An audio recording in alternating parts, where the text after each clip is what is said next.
সর্বপ্রথম শুকরিয়া আদায় করতেছি যিনি আমাদেরকে নামাজের পূর্বে কোরআন বুঝতে হবে, পড়তে হবে, শুনতে হবে।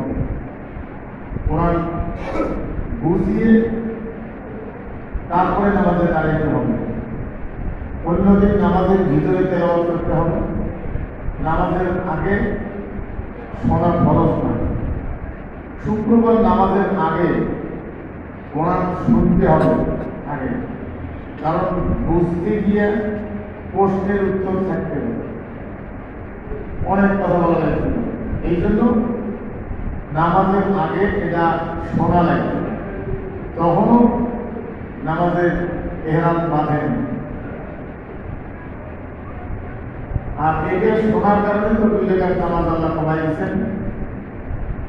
কেসটা কাহিনী দিয়ে করলে নামাজ হবে না, আজ 2 কথা থাকলে নামাজ হবে না, ডাইরেক্ট কোরআন হবে।